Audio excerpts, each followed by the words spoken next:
Hello, Orville Nation. Welcome, everybody. We have an amazing show. We're going to do a review of Majority Rule. I like to say Majority Rules, but it's Majority Rule. What an amazing, funny episode. It's very LaMARR focused. John LaMARR focused. Very cool episode. I see everybody's dancing in the back. In the backstage, Katie's dancing, Lyu's dancing, Jack Beers is dancing. Etep is dancing now. And is Alicia dancing? Kind of. She's laughing. All right. Welcome, so many random fandoms. Dave G Sound.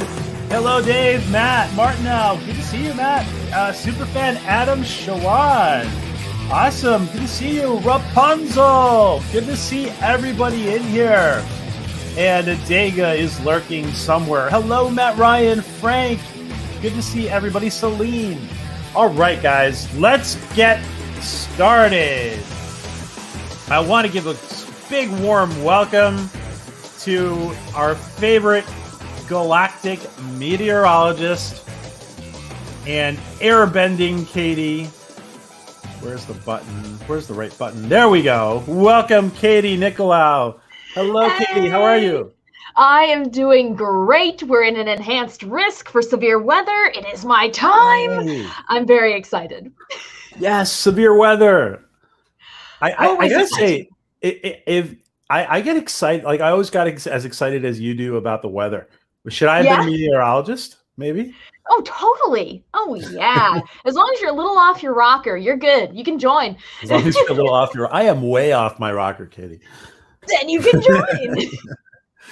Hey, did you check in any more that those clouds on Mars that we talked about that you saw last week? So cool. We've had a lot of space weather news coming up. They pinned down what causes the aurora borealis, so now we can recreate it in a lab at UCLA. It's like, we got that. Oh. We got the clouds on Mars. We had a solar eclipse this morning on the East Coast. Like, it's so cool. Really? Oh, wow. Yeah. I didn't know that.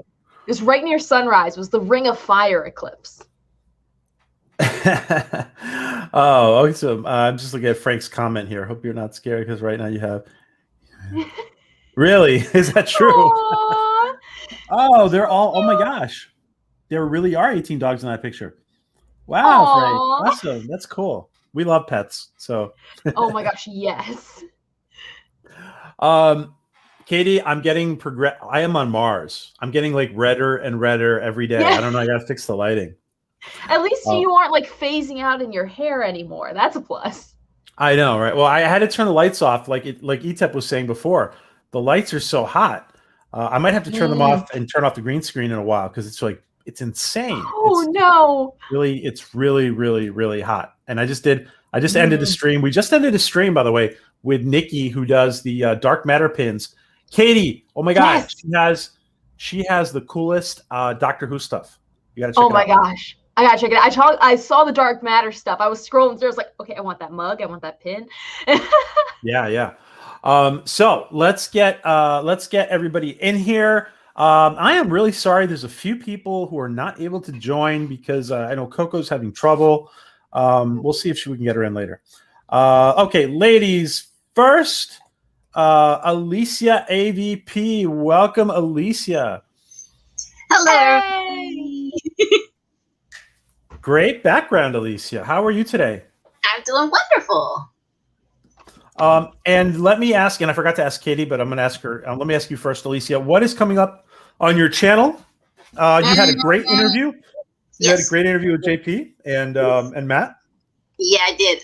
So I'm thinking I might do another watch party for some more Orville episodes and airing my 5th episode of my podcast next week. Oh wow, awesome! That is a great journey you're on. And hello, Sushinator. That's funny. That's a good name. Katie, I'm sorry. What is going up with so many random fandoms? It's all just a conglomeration. We're still on track for our Order of the Blue Lotus podcast every Wednesday. That's at 5:30 Central, 6:30 Eastern. And then we also are hoping to film a fandom forecast this weekend, and I'm so excited for it, guys. I'm so excited. It's I haven't been able to do one in basically a year because of the pandemic, so now I'm like, yes. Can you explain what the Blue Lotus is? Yeah, Order of the Blue Lotus is an Avatar The Last Airbender podcast. And if anyone knows, Avatar The Last Airbender is an old show from 2005. Not old, but it was a kid's show on Nickelodeon. But it gained this worldwide following because it is not just a kid's show. It's incredible, the adult audience it has.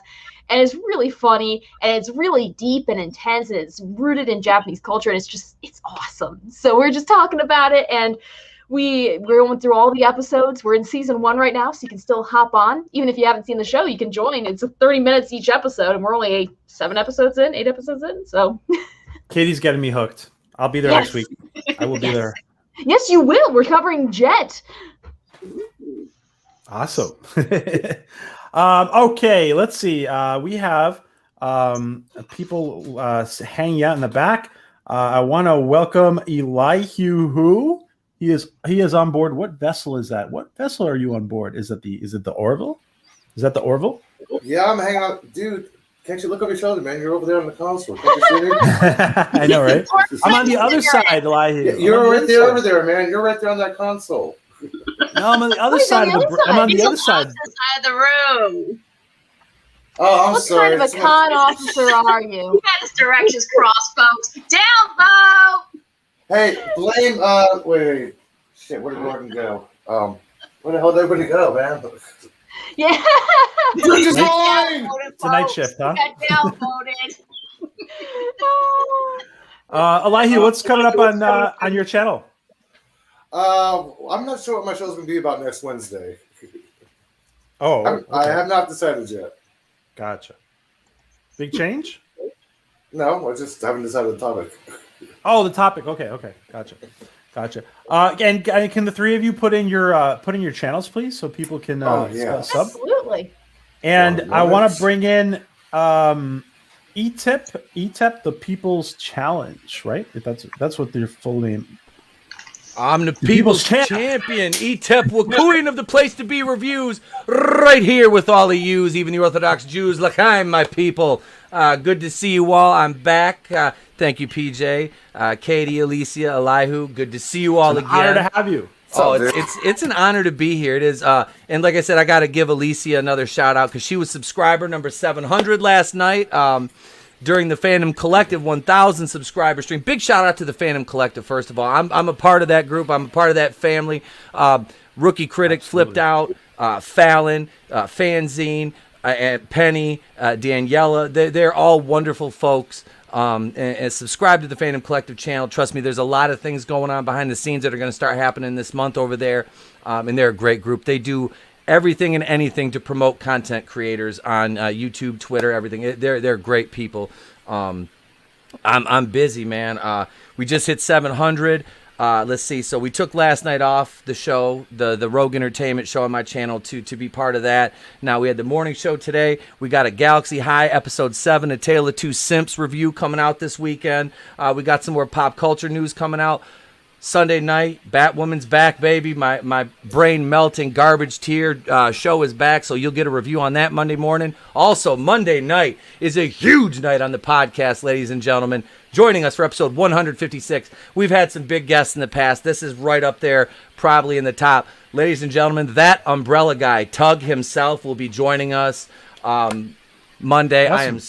I am so happy to have Tug on. Next Wednesday, that young lady in the center square will be joining the ladies' night cast of my Rogue Entertainment show. It'll be Katie, Vassy Reviews, Lola Meats, and Saggy Melons will be joining the party for a robust panel. And I'm gonna do my best to I usually let Vassy run the show, and I just shut up and just let her run it. When that's what we did last time. I told Vassy, I'm like, you're in charge, hon. I'm just gonna sit back, and if you need an article shared, you just let me know.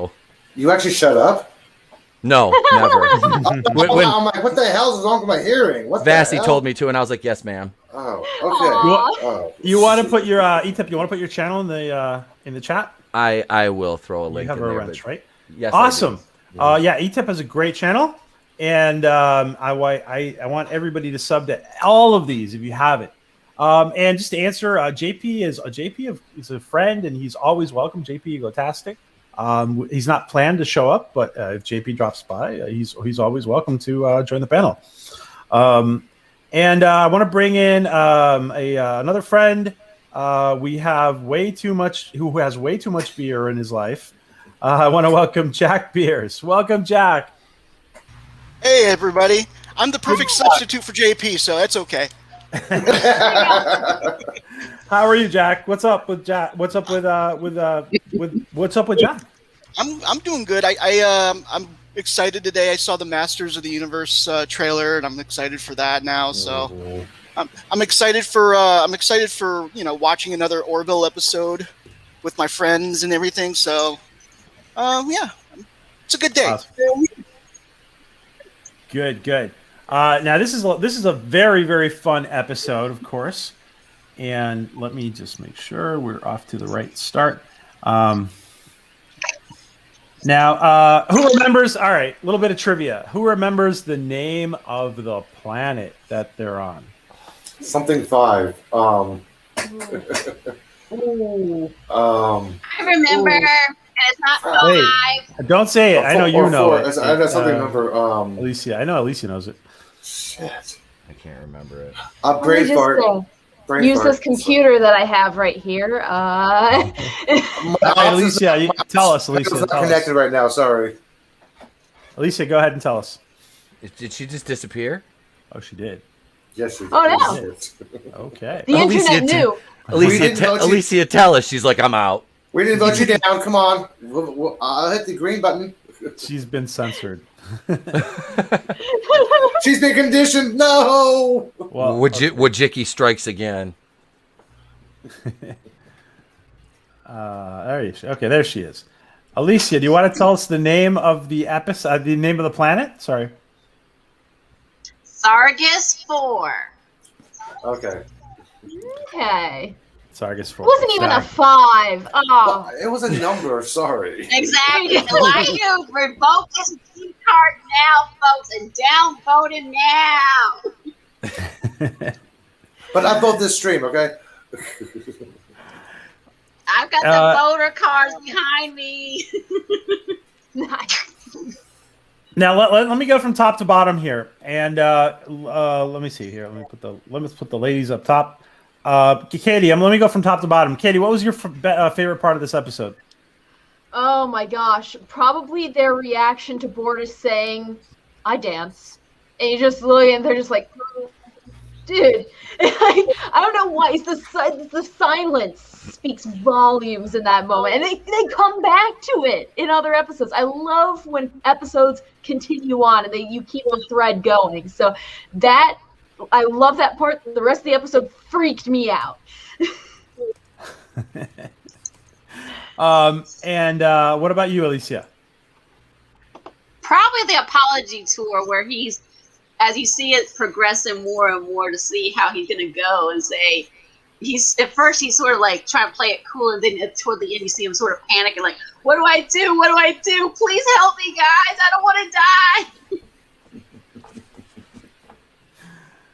Alrighty, and Etap, what about you? What was one of your favorite part of the episodes?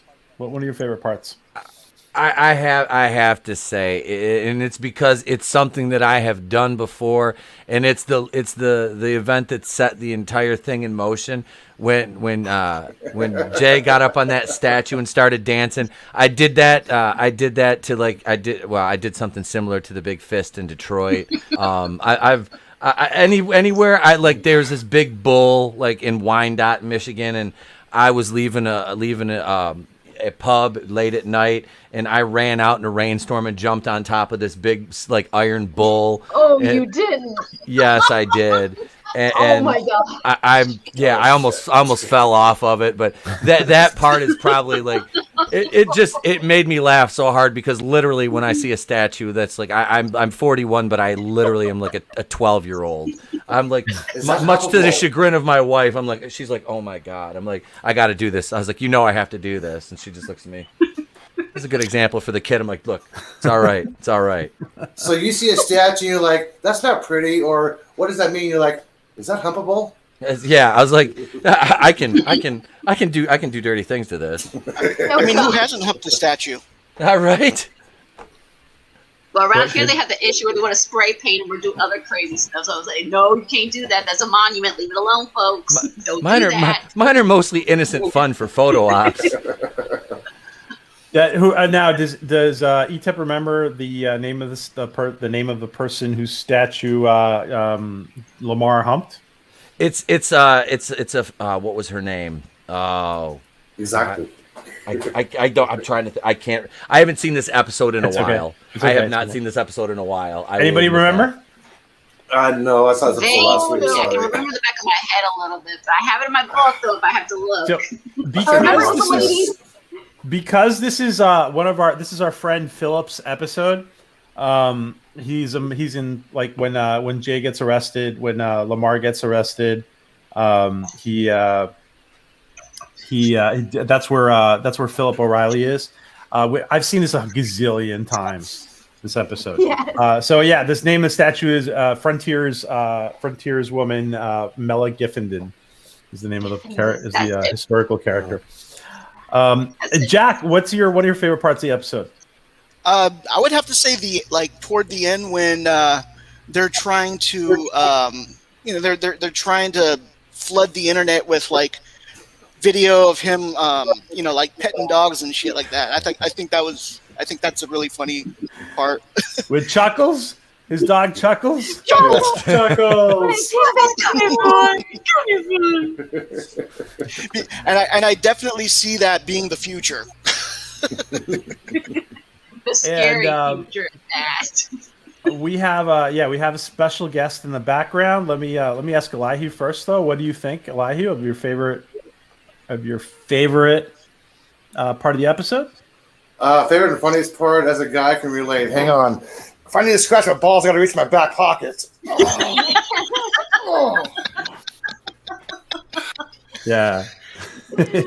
I'm like, oh fuck, hell yeah. Jeans were not. Jeans are not. This is how you do it discreetly. Yeah. Just don't hump statues anymore, folks. God damn it. And guys, I want to introduce our very special guest, Kylo Tim. Hello there. What's up, Hey, Tim? Kylo Tim. Hey Tim, what's up? Not much. Great episode. Pretty funny. Very reflective on like today's society. It's pretty good. Certainly. Creepily reflective. Like, I don't think they had coined the term cancel culture when this came out, but my gosh, this is basically a cancel culture episode. It's incredible.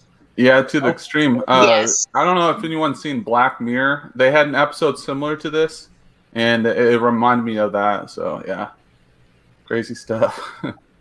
Yep. Hey, Jay. You Hey, want to come on? Billy. Jay, Jay. Come on, Jay. Hey! Hey Jay, how you doing? You want to come on the panel, dude? Come on, Jay, please. I'm gonna put the this is Jay's episode. This is truly is Jay's episode. Oh. I'm gonna put it's an honor to have you in the chat, Jay. If you feel like coming on, here Oh crap! Yay! I am putting it in the chat, and I'm gonna ask that just Jay use this link, guys. Oh, Oh, there you go. There you go, Jay. Sweet. Sweet. Awesome! Wow, very exciting. Boom. Just use a generic, just use a generic picture. So I can't even talk today. And You just have to hello, put your name in there on the bottom with your generic camera. That's it. Kaplata Bird of Prey. Hey, Bird of Prey. Good to see you, my friend. I feel terribly unprepared not having my green screen on now. Now Jay's going to be here. Yeah, Jay's going to be here to question us all on the episode now. Wait. Is he going to want a seat back? He's got promoted to engineering, so he's not going to want a seat back, right? Oh, you're in his seat. He's gonna be right in front of you. He's gonna be right in front of you. Jay, if by any chance you are using a Mac, you're going to not want to use Safari. You're going to use Chrome or. you think they would have fixed that problem by now? I know. I know, That's why I right? got stuck on Chrome. Yeah, I was say StreamYard only works on Chrome. Crazy. Well, it works on Firefox too, but Does it? but it works better on Chrome. Limitedly. I hate Firefox. Yeah. Tim, what was your favorite part of the episode? Actually, well, I really like the relation, that girl or whatever. I don't know. I thought it was like the contrast, like I guess when she thought he was cute, I see and it, then Jay. finally when like he was getting all these downvotes, her whole demeanor shifted, and like, so I thought that was kind of a cool moment. Or like, she's like, "Oh my gosh," or whatever she's doing. Get And- out. Oh, Yeah. So I like that moment because just like a flip of a switch. Like why I think it's a good moment is because it's like they're kind of like cancel culture dictates people and they take people kind of out of the context based on like one situation. They're judged for that single moment rather than the rest of their lives. So that's why I think I like that part there. Well, Seth Awesome. wrote this, and We- people have been saying that he's always been ahead of the curve. So we just lost Jay. He was in the back. Come back, Jay. I guess we just dropped. Jay, come back, Jay. I was gonna, if you're when you joined, there you are. I'm gonna bring you in. There you go. welcome to the star of this episode, Mr. Jay Lee. Jay, it's such an honor to have you. Hey. What's up, dude? Hey, what's going on, What's up, Jay? man? Can you hear us? Boom. Yeah, you can I hear us? can. Oh, okay. Awesome. Is there Awesome sauce. is there an That's what echo? I'm saying. No, we're good. No. Good. Okay, I think I'm good then. Awesome. Hey, Jay, it's so awesome to have you join us. Thank you, man. You know what? There's a weird delay, and I can hear it, and now I'm gonna look very weird. So we're gonna be watching an old Japanese Listen to the movie, rest okay? of us. Been there, done that, man. All right, nobody downvote Jay because he has a lot. Please don't. I got the upvotes over here, so I'm gonna say give it to him. Give him the upvotes. Give him the Wait, hold on. Echo cancellation in your sound. Oh, I see. I'm on Google. Should I not be on Google Chrome? Yes. Go to, Yeah, no, that's the one you should Stay with use. Google go, Chrome. Stay go with to your Google cam, Chrome. That's mic fine. settings, audio, and hit echo cancellation.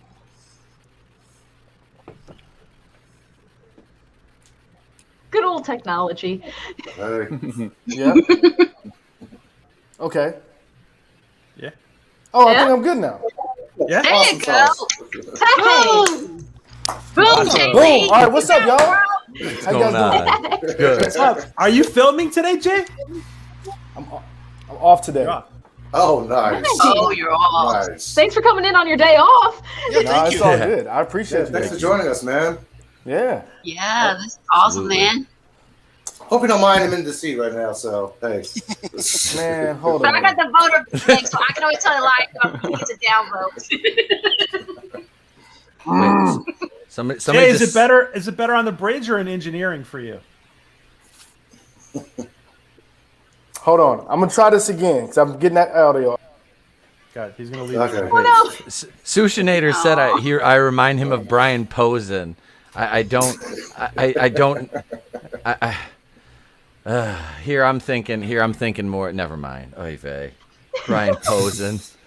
I'm just kidding, Sushinator. It's all good, man. I've been called worse. Trust me. No worries, Jay. Take your time. No, Brian's funnier, okay? And yeah, we can hear you, but obviously you're having some kind of you're hearing. It's weird for you. So, okay. You could also try Firefox too, Jay. If you're hearing an echo and you can't figure it out, I've accidentally had two tabs open before, and yeah, it's maddening. Oh. Yeah, Yeah. you might make sure you don't have two tabs Yeah. open. Jay, you might have your YouTube YouTube. you were listening to before on. Yeah, it helps if you mute. Thanks, Etup. Yeah. I've done that, and I was in the middle of a live stream and I couldn't figure it out. It was one of my morning shows. I was just like, it was maddening. I'm like, where is it coming from? I've checked all my settings, and Tony IMs me. He's like, do you have two tabs open? I'm like, son of a. I used to do it all the time. Hi, it's Coffee. More my, coffee. my first day on the internet. How you doing? Nice to meet you. You know? Here's Jay. Hey Jay, is that better? Much better. Sweet. I had somebody told me I had to turn off YouTube. So Yeah. there we There go. you go. We do it all the time. Yeah. What's up with y'all? How y'all doing? Good, how are you? Hey Jay, let me introduce everybody. Please Katie, do. meteorologist, is up top. Alicia, She's an actual AVP. meteorologist for Sioux City, Iowa.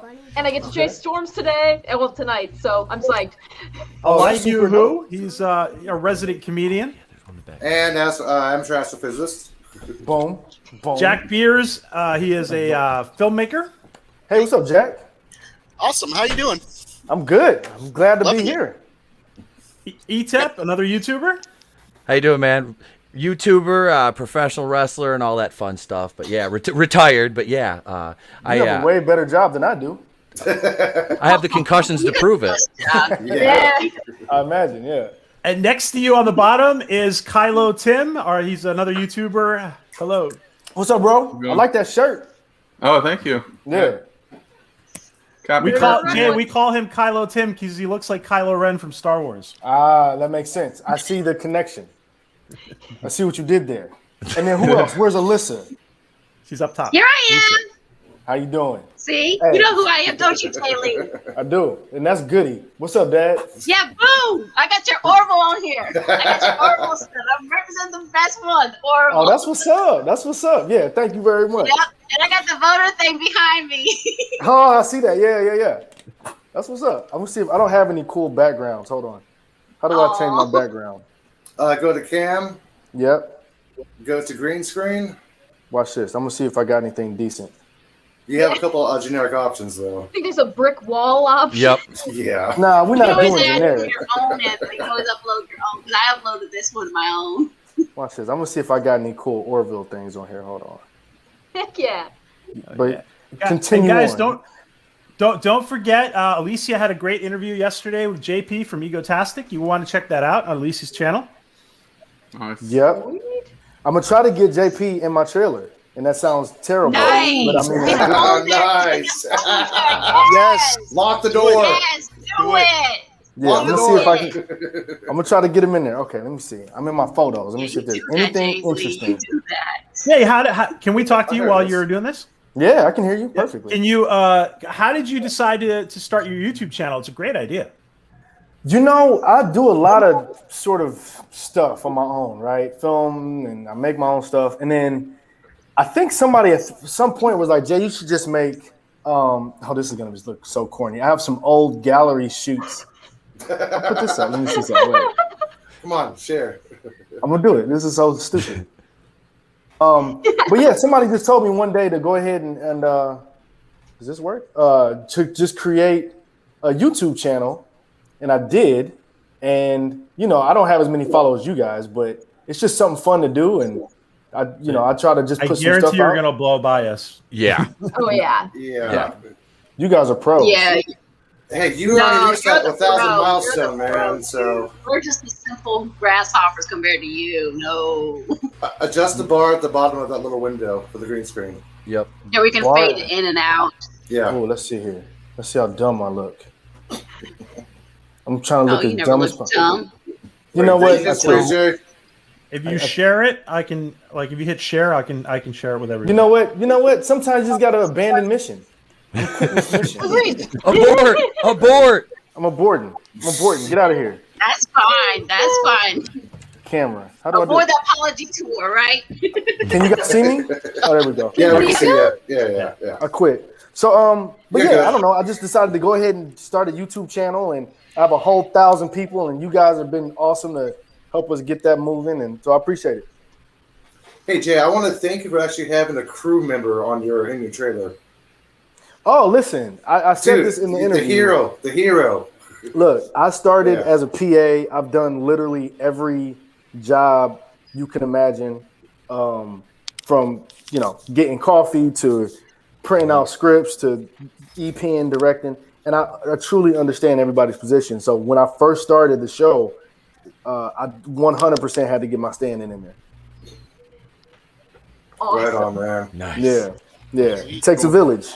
And by the way, Oh yeah. Oh no. Oh yeah. You froze. Frozen in space. Oh Quick, someone take a screenshot. Tap, tap, tap, tap, tap, tap. Wait, hang Okay, I on. will. I just did. With as hot as it is, how is it freezing? Got it. Yeah, if it I freezes. know. It is Jay, if Hey, you with can hear the- us, outside. leave and come back in. There you go. There he There is. we There you go. go. Oh, Okay. There he is. There we go. Yeah. what's your What's YouTube channel? coming up next on your channel, Jay?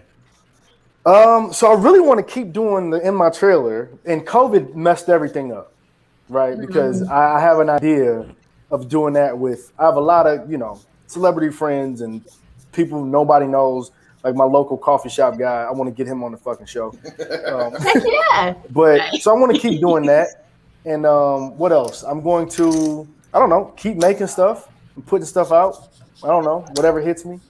How is the writing process for a sequel to a typical Wednesday going? It's actually kind of good. Oh, good. A Typical Thursday will be the sequel, and it started off as a joke, but when we were shooting the movie, somebody was like, "Oh, you should make a sequel," and then I thought of what the sequel could be, and then once that happened, I started writing it. I'm like halfway through. Wow. Right on. Yeah. It picks up like 3 or 4 years later, and the kid Alec. The first scene of the movie is going to be my character and Emmy's character at a baseball game. And we're in the stands, we're having fun. And then you cut to the field, and Alec is now 3 years older, is playing baseball. And he takes the first strike. And I'm like, "It's okay, Alec, you got it." He takes another strike. I'm like, "It's okay." And he gets hit with a pitch on accident, and he charges the mound. So then I run down. I'm like, "No, we've already been through this. You can't do it." So you find out that Alec now lives with Gabe and Millie, and it's a whole thing. His parents split up, and now we got to work to get the parents back together. So, Oh, nice, Awesome. dude. yeah, just staying busy. That's all. Just trying to be like y'all, Yeah. Never be bored, right? Well, you could be bored, but nobody cares. Yeah. The word is the dictionary. That's all it is, Daily. It's just a word in the dictionary. That's all it is. That's it. Look at that guy. Some tight ass pants on. There we go. I don't know if you heard my comment, dude. No, what was it? PJ was asking our favorite parts, and I'm like, well, as a guy, if I got to scratch my balls, I need to reach scratch my balls, I need to scratch my ass. Yeah, it's hard to do. It's bad for your rotator cuff. Yeah. Did Wardrobe actually purposely make those jeans smaller for you? They did. Oh, shit. Oh, man. Yeah. They actually.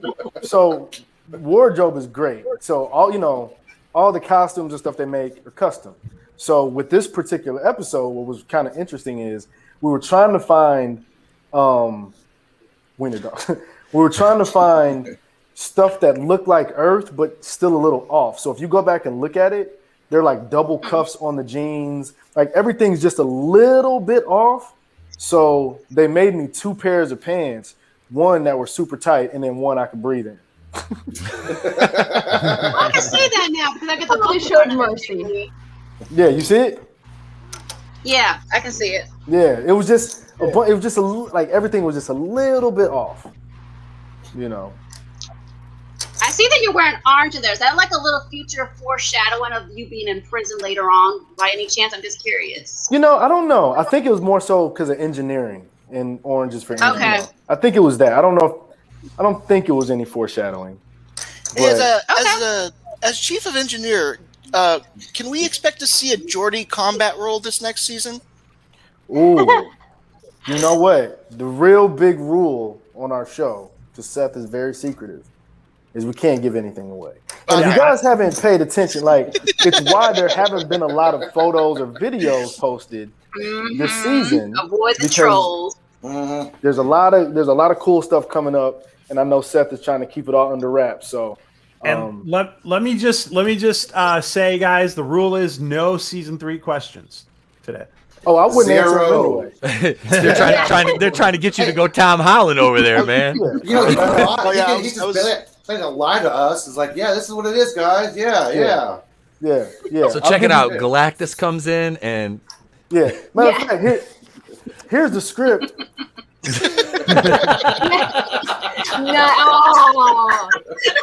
ah, Oh, tease. That know, makes right? sick. That thing is thick. That's almost as thick as the book. Damn. My word.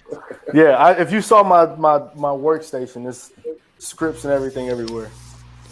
I believe it. Yeah, but it's very cool. You know, it's a very cool show, and it's clearly hitting with some people, and I'm glad you guys dig it. Look at that goofball. Oh yeah. Yeah, like you see on that jacket, like they made two sort of, Oh yeah. you know. Looks like it's two sewn together around the collar. Exactly. And It's got double collars. Yeah, you got to pop your collar, you know. Now, since those are like custom clothes, do you guys get to, snatch them and just take them if they aren't too weird? Yeah, if they're not extremely weird. I'll tell you, I wish I could show you. There was just one episode that we did a fitting for. We were supposed to go somewhere, and it was like a club situation. And I went and got fitted in this crazy ass, like, space futuristic outfit. We never shot it, but there was a part of me that wanted to get that outfit and just wear it outside.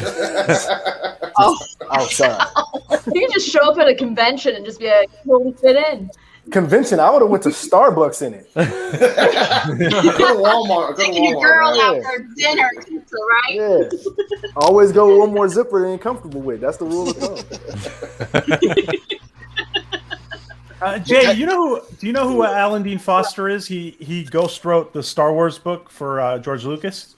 I don't know him. I don't know him personally. I know of the name. Yeah.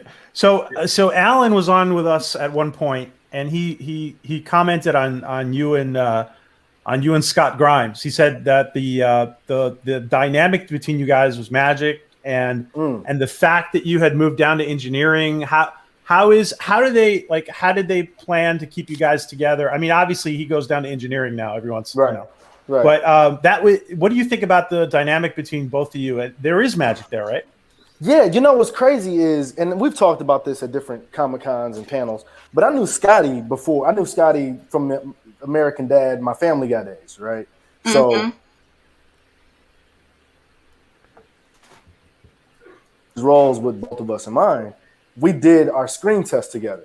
So that was kind of cool. So we got to go in the room and we basically acted with each other in the audition. But the interesting part, so Seth had all the episodes written coming into season 1, which we didn't know. So there were things about my character that I didn't know until later, right? So this episode is an interesting one because at the time, I didn't know John was going to go to engineering yet, right? So, but going back to your question about Scotty and I, Gordon, if you remember, on paper, Gordon and Ed were best friends before they got to the Orville. But then when Scotty and I got there, we didn't know it was going to sort of pop like that at the front of the ship. And we just had just a really fun sort of energy and dynamic, because Scott is hysterical. He's talking to the crew, I'm talking to the crew, and we're literally at the front of the ship. And what happens is, like, we shoot. So who's on the bridge? Who's got so you see where PJ is, right? We start at the front and then work our way back. So we would normally do our coverage first, and then they put the cameras behind us and they keep shooting back. So me and Scott are just at the front, just, making jokes, making sure everybody's having a good time. So that's how him and I ended up having that sort of energy at the front. John gets moved to engineering. Season 2, I'm in engineering and a lot of that. But this season, the season that shall not be spoke of, there's some. I think people will be happy. Oh, good. Good answer. Good answer. Yeah. Listen, I've been around the block. I know how to tiptoe. Your last name's not Holland, okay? You can tiptoe through the spoilers. Yeah. Wait. He's not Tom Holland. So you're on a show with Seth MacFarlane, who had a character on his show named Cleveland Brown. Yeah, he's here. I'm right here. How you doing? Nice to meet you, Jay Lee. Very, very, very nice to meet you, all the way from Stuhlman. Hey, I got a question. I do reviews in that. I do like movie reviews in that voice sometimes. It just happens. If a movie's like that bad, it's like ETEP doesn't want to do it. Cleveland will do it. Cleveland will eviscerate a movie. So I've always wondered, how is it, like, because you obviously do voice acting. How is that? Do you find that to be more enjoyable than, like, than on-set acting sometimes, just because you can kind of record from anywhere if you have the equipment to do it, or like No. schedule-wise? The answer is no. It's No. scary. And I'm going to tell you why. When I first started doing voices, and you guys got to go back, right, to when so Family Guy becomes Family Guy, it's a huge hit. What people don't know is when Family Guy first got canceled, the reason American Dad became a show is because basically Fox was like, okay, well, clearly you're a genius. Let's give you another show. So he creates American Dad. DVD sales go through the roof, bring Family Guy back. So now both shows are happening at the same time. I bring this up because when they asked me, I think my first character I did was for American Dad, Seamus McPherson, the little black leprechaun. Yes. I remember him. Yes. So I do I thought it was the Seamus. Black Dolphins though first, but I guess I was wrong. No, it was this little black leprechaun that comes out when Jeff plays the flute. And it was very silly. But you go in the booth, and it's just you in the booth, but you've just watched Seth or even Mike Henry, but really Seth do 20 different damn voices. Yeah. All amazing, all different. He's singing, and then there's just me trying to find his. It's so intimidating. So a lot of people think voiceover acting is, you go in a booth and you just say some words and that's it. Nah, you still gotta bring energy and reflection, and all of that stuff is important because you got to get that to the character. Yeah. Mm-hmm. Sorry, people keep texting me. Jay, what other aspirations do you have behind the camera? I direct. I have a film that, God willing, we'll be shooting that next year. I just got a deal on the table for that. We're, making sure the I's is dotted and the T's is crossed and the Q's are Q's and the R's are lowercase and the V's are upside down, which is a triangle, which is the difference between a square. And if you keep it square, you keep a circle, then you got your shapes. And then What that's words. What does they have for the hypotheses? Yes, Boom. exactly. I understand that, man. And now you understand how that all adds up. So yes. Yeah. I know on Twitter you sometimes, like a couple of times, you vented some frustrations about trying to get a project out, but they can't. I guess they don't know how to sell it or something like that. Could you talk a little bit about that? Yeah. So, yeah. Look, it's hard. It's a blessing to be an artist and somebody who's a creative, and it's also a challenge, right? So, how do you get somebody to say yes to an idea that you've created out of nowhere, right? Like that's something extremely difficult. You take Orville. How do you create a sci-fi show that's in a world where Star Trek and Star Wars? How do you create something that's new but different, but in the same world? Like how do you do that, right? So you got to go through a lot of no's sometimes. But I've also been fortunate that every time I got told no, I'm a big F it, I'll just do it anyway. And I posted this on Twitter. Yeah, keep on pushing forward. Yeah. So for me, I just use every no to build a ladder. And so I'm looking over at you like, what'd you say? And then I just keep doing it. Yeah, just look at the word backwards. Yeah, it's on. You said look at the word backwards? Yeah, look at the word backwards. It's on. I've missed that one. No, on. Look at the word backwards. Completely missed You said you're told no. So look at the word backwards. It's on. Oh, I was spelling backwards. I was like, Wakarb? Swatter? Holy. Seems legit. Seems legit. No, Jay, I now- didn't spell it correctly. Now that you guys really know your characters, that you've done 2 seasons, do they ever ask you guys for input on your characters? You know what's funny is that doesn't necessarily, well, yes, and I think where we've landed is everyone's so comfortable with who they play. We're comfortable saying something to, Seth or John who directs. If there's something that doesn't ring true, we'll just sort of convey it. But for the most part, it's all spot on anyway. So we just got to come in and just be prepped, But yeah, I think if there's anything that doesn't really, track, we can, speak to it. And I've said this story before, and you guys will probably appreciate this. The reason I love Peter Macon so much in Bortus is because Peter is such a talented dude that and he's a theater cat and he's an artist, right? So if something doesn't make sense, he's gonna say it. If you go back to the pilot episode, Ed is meeting his crew for the first time, right? And goes down the line, meets Borders. Oh, you're a Mocklin, right? You're a single gendered species. That is correct. So you guys probably never argue about leaving the toilet seat up. And the line is Mocklins only urinate once a year, right? The joke, that's only written for a joke. And the joke is for Ed to go, well, I'm a Borders. That is unfortunate. Back to Ed. Yeah, it is. And we go to the next person. It's a one-off. It's a bit. It's funny. Peter's so dope. For about a month, he kept coming to Seth and he kept going, well, what happens if I don't pee? Like, if you tell me I only pee one time a year, if Mocklins pee one time a year, that has to mean something, right? And Seth is like, I don't know, like it was a joke. What are you talking about? But Peter really was like, no, this has to track. Which is why in season 2 there's the Jaloja episode, which is the great release. That all came because Peter was like, if you tell me I only pee once a year, I've now created the stakes that if I don't pee once a year, I die. Like that's how dire it is. So to Seth's credit and the writing staff, they worked it in, and that's why we got Jaloja. That's awesome. Yeah. You know, Jay, I heard this question at a panel. It's one of my favorite ones. Somebody asked everybody on the panel, but Seth wasn't there. Is like, does anyone ever get a chance to give Seth input? And the favorite response was Penny doing.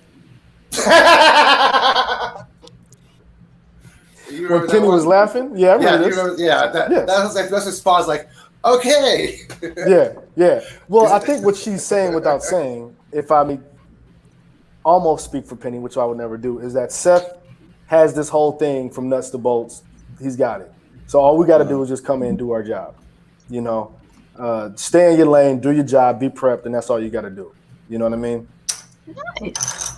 Yep. Yeah. No, it's that's one of the things we constantly bring up with this show is like Seth seems like such a nerd when it comes to sci-fi. Like, of course he would have everything planned out. I imagine he has like compilation books with episodes through season 10 just shoved away in his house somewhere. Yeah. In one of his 20 houses. He's got the whole thing already shot. They got one in each of them. All his brain to transfer the brain to the notebook. Yeah, he's already got it all done. It's all good to go.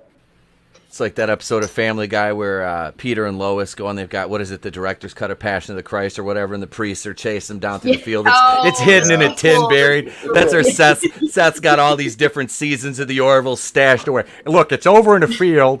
You go down to the end of the fence down there. There's a big, odd-looking rock that it would not belong there ever underneath the tree. There's a coffee can.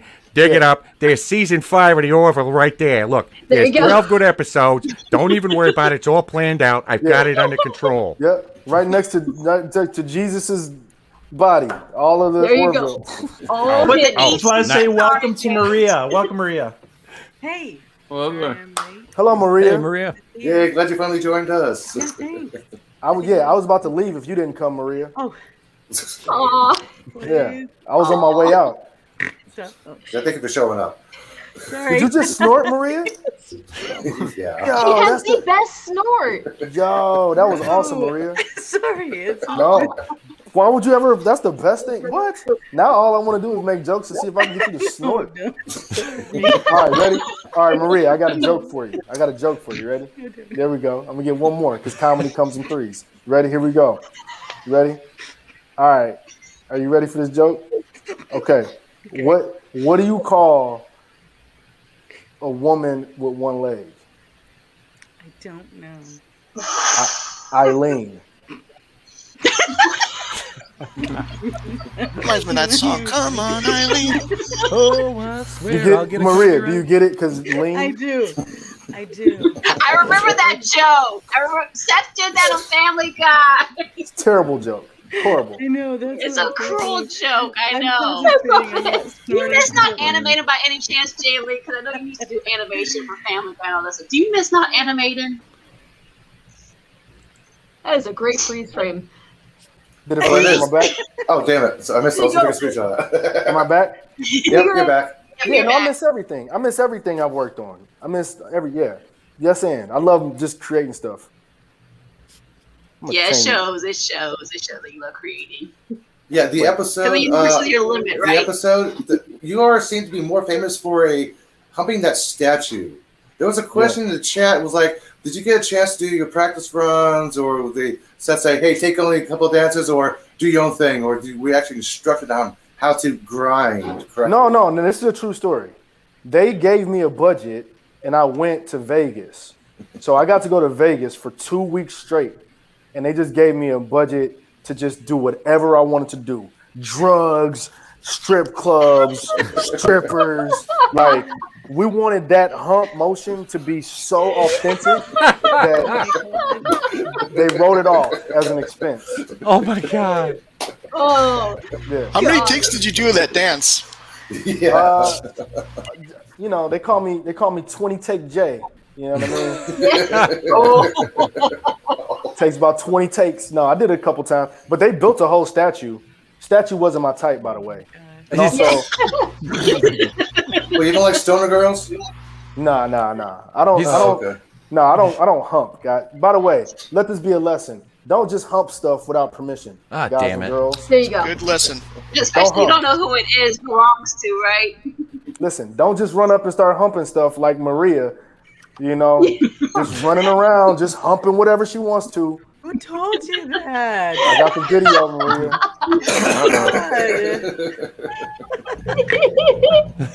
What was your? There's another one. What was your favorite part of? If you remember, what was your favorite part about filming this episode? Well, I'll tell you can I start with the least favorite? Sure. Yeah, go for it. Sure. So when I'm in the chair and they put the strap on, you're strapped in. We shot it downtown LA, and our DP for the episode, very sweet guy, this dude Marvin. Marvin's an older dude, has a really sweet voice, kind of talks like this, takes his time, he's very good at what he does. And it was very cold in the room. So he had on a long black shirt, black gloves, black pants, and I'm in the chair and it's dark and I'm strapped in. Yeah. And Marvin comes up and he's just talking to me. He's like, okay, let's put this here. And I said, guys, you either got to get me out of this shit or shoot, because it was uncomfortable being in that rig, because I'm actually strapped in and you don't realize it because it's quiet. It's just, I don't know. It was a weird moment. So in between takes, for the most, I'm always the person who's like, I'll be uncomfortable. Let's get what we need, right? But in between takes, I'm like, yo, get me out of this. I can't sit. This is uncomfortable. Was that two sets or one set enclosed sets? Say that again. Was that two separate sets for close-up shots or one enclosed set? It was two separate shots. I think we had we had a few setups in this room because we had to go that way, the other way, yeah. But the best part, I think we got to shoot. We shot on location, so that whole episode was shot downtown LA, which was kind of cool. I think LA Center Studios, and that's like a very sort of famous, place to shoot. Yeah. Did anyone else notice that the prison outfit had double collars too? See? That got me. Yeah. Yes, I see the double collars. Yeah, I saw him like, it's two collars, man. Look at how dumb I look. What a dummy. You got a bicycle helmet on your strap for sure. Yeah. I'm about to go for a bike ride down Venice. It's a modified Doc Emmett Brown mind reading device, okay? Yeah. Yes, I remember that from Back to the Future. Yes. Yeah. You look authentically stressed out there. I was. I did not like I can imagine. So you're probably thinking, God help me finish this in one take. But classic 20 take J, 2 hours later. What was your favorite part? What are some of your favorite parts, Jay, about the episode? I think shooting on location, I think the message of the episode is completely timely. I know I came in late, but this whole idea. I'll tell you another funny thing. Oh, I would have got out because y'all know I'm Batman. But funny, you're not supposed to tell anybody that, okay? Come on. Too late. I'm Batman. No, you're the Hulk. That's me. No, but what's funny about this scene? So they had one guy walking me to the chair, right? And I told Seth, I said, "Look, if this is gonna be for real, there's no way y'all gonna need more people. Because if I know I'm going to my death, ain't no way." So later on, they bring in extra people to help restrain me. But yeah, I was like, nah, because I would definitely not.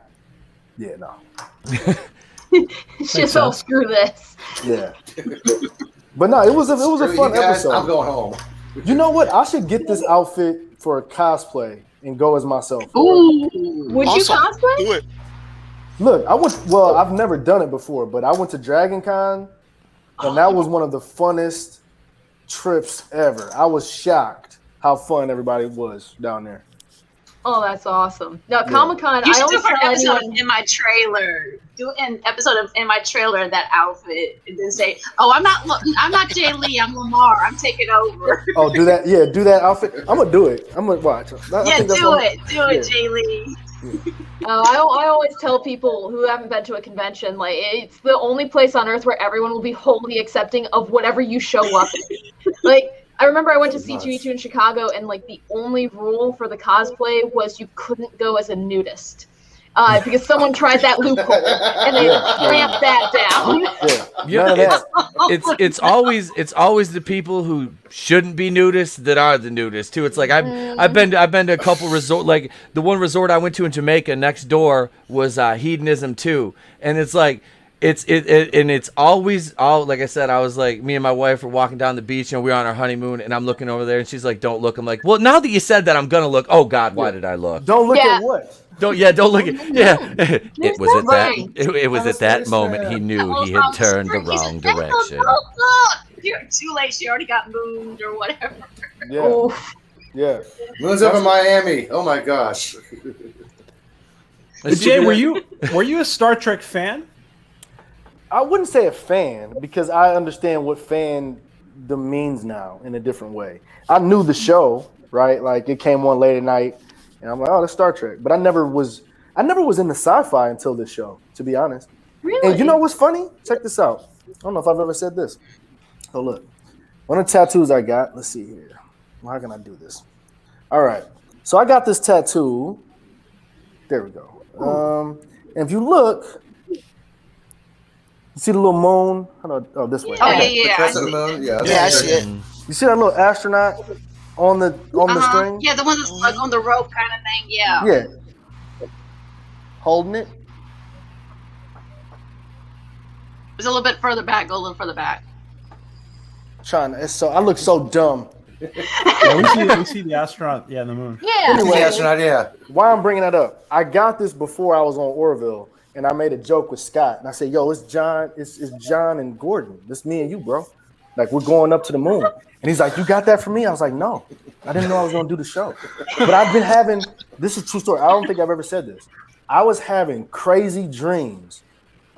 This is a true story about being an astronaut before I wound up on Orville. No Wow. way. True story. I had That's a so crazy. very powerful dream. I was on a spaceship.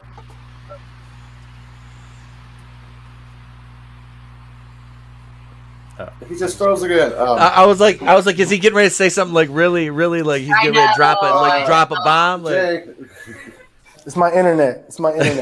You My got bad. it. You back. we can hear you. Yeah, you're there we go. Yeah, there you go. So I'm on a spaceship, and my crew, not like a futuristic spaceship, like a spaceship of right now, right? And the ship was starting to shake, and it was very scary. And all of a sudden, the feeling was this ship is about to blow up. I'm like, oh my God, like I'm petrified. And I look out of the window, and there's this astronaut, big ass astronaut, kind of like your backdrop, Katie, sitting down. He's like sitting down like this. Full helmet, white astronaut suit, sitting down like this.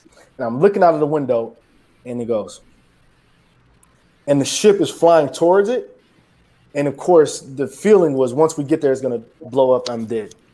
I wake up. I'm like, wow, this was a crazy dream. call my boy Ahmed Best, who you guys know played Jar Jar Binks in Star Wars, one of my very best friends, my brother.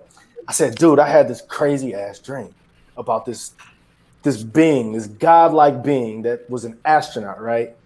And it was sitting in infinity, like sitting down. I'm like, just think about that for a sec.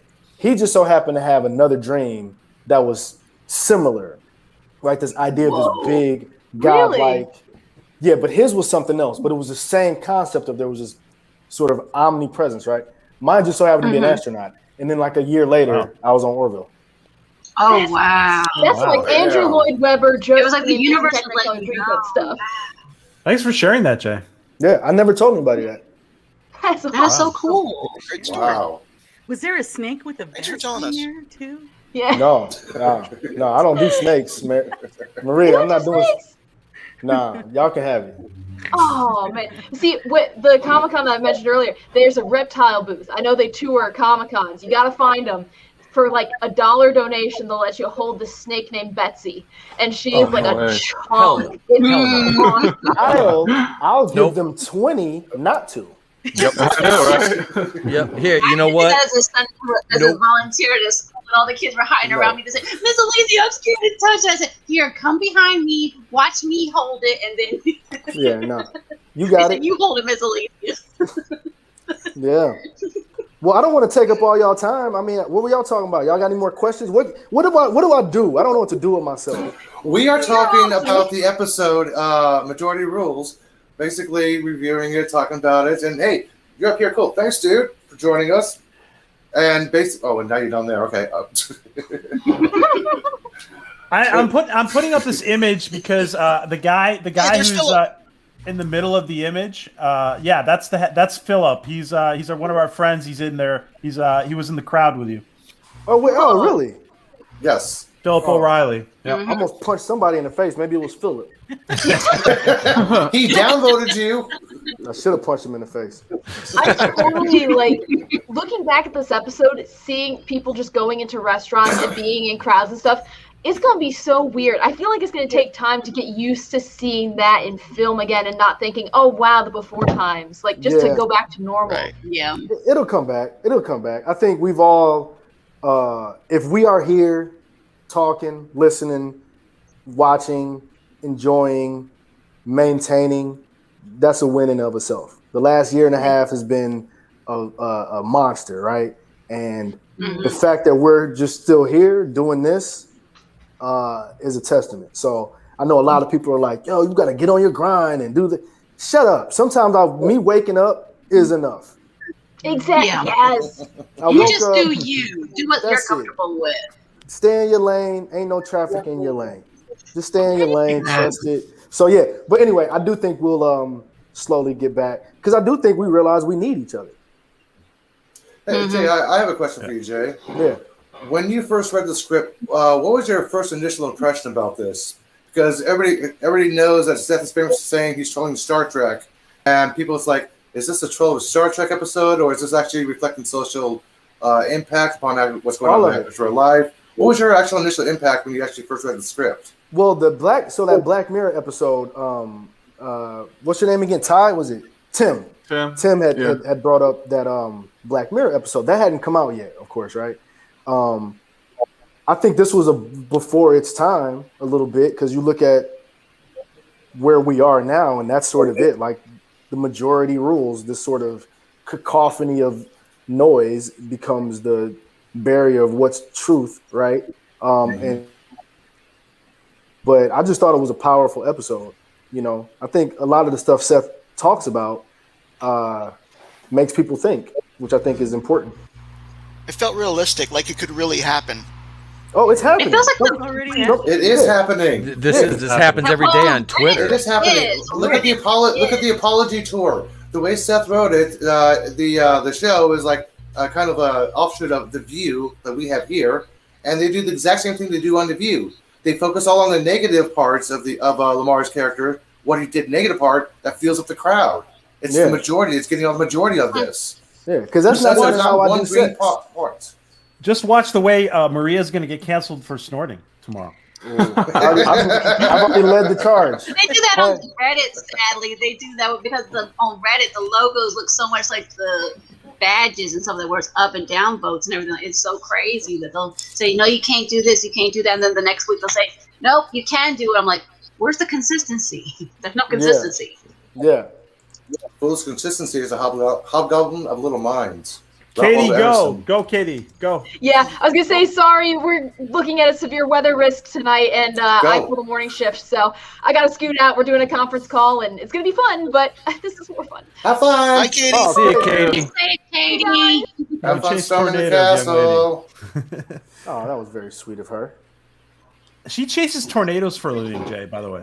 That's Yes. kind of dope. She's a meteorologist for Sioux City, Iowa, and I forgot the station's call letters. You can give a little shout out, but I forgot those. That's so dope. I see that and I realize I'm just an actor. Whatever. And get this, Katie's little short wet noodle. She the first time I met her, she reminds me of my youngest. She reminds me of my little sister. Like, seriously, they have like the same energy. She's perfect for being a meteorologist because she's got that personality. Her fandom forecast, like that video, oh my God, that's hilarious. She's awesome at her job. Like, she's wonderful. That's why I said that she's a great addition to any panel she's on, honestly. Dope. Yes. What was it like working with Jay Hayes? Oh, yes. This actor here, yeah? Yes, this actor Jay. from Star Trek? Yes. Yeah. Yeah, he's great. He was a pro. Came in, killed it. He helped me out. I was trying to just be as good as him. He was awesome. Yeah, he was absolutely awesome. Yeah, a lot of people remember him from Star Trek Enterprise. Yeah. Oh, Was yes. he- yeah. Right. Was He he- was on Enterprise. I had to think. He was the head of the Makos. And He was in Pet Cemetery too, wasn't he? Was I he? believe- I Or believe two or he was. three. I I'm thought sorry. it was the Was next it generation, three? but I could be wrong. I want to say he was. Yeah. Wasn't he like he was a villain in some movie? Like, it was a horror movie. I want to. Yeah. I can't remember which one it was. He's also played John F. Kennedy too. In I could see that. I could see that. I can see Well, it, yeah. He played a lawyer that scared the hell out of me. on this. He doesn't know the meaning of that term, lawyer. Yeah. I will say that's not even how I do sex. Was a J Lee pitch.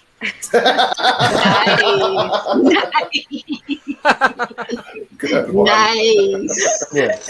Not even how I do. That's not even how I do Serious about sex. that too. He That's looks a nice little touch of Jay. Yeah. I Yeah. believe you too. I was like, Yeah. I don't think Yeah. Because why would I do it that way? to do with that. Mm-hmm. No production. Jay, There's no total grinding, no grasping here, no action. Come on. Oh, real quick, that was actually funny enough. I just remember this. That was my audition scene. Oh, really? The statue? Wow. Yeah, I was humping a chair in the audition room. Oh, wow. I picked it up and everything. And I was Oh, like, my goodness. Is this on videotape? Yeah. it probably is. If you didn't pick it up, are you really even humping it? You know That part. If your feet are on the ground, Yeah. yeah. Right. Yeah, look at her. She's like, what happened? I'm just getting Look at- hung on this- God, That wasn't, I say that wasn't grindy After the enough, episode was man. finished, I'm just curious. What did happen to that statue after you guys finished the episode? Did she get Tore put it back down. in the vault? Well, she filed a lawsuit, which I had to pay for. Was there a Me Too by the statue? Yeah. She started a petition. No, they tore it down, and that was I it. don't know how the crew kept from laughing. She already had It was wood. all over the place. No, she does. What? Don't. I'm just saying she already had the wood. I mean, what Nope. more? She just wanted a little bit of more wood. That's all. Nope. I'm not doing it. Nope. She already got stoned beyond words. Yeah, Jay, yeah. how did you become an actor, and did you always want to be an actor when you were a kid? No, I didn't want to be an actor. I thought they were stupid, corny, nerd theater people. I was that guy. I always say in high school, I was the athlete. I broke my record in track. Like, I was a jock dude, but I would make fun of all like the chess nerds. But I was in the band, and I'm a classical pianist, so I'd make fun of the jocks and the athletes. So I just made fun of everybody. I was like the middle of the bus dude. But it wasn't until I got to college on a piano scholarship and I broke my thumb that I started taking acting classes, because I realized, I don't know if this is what I'm supposed to be doing. I know what I'll do. I'll be an actor. That'll be way easier. Nope. Yeah.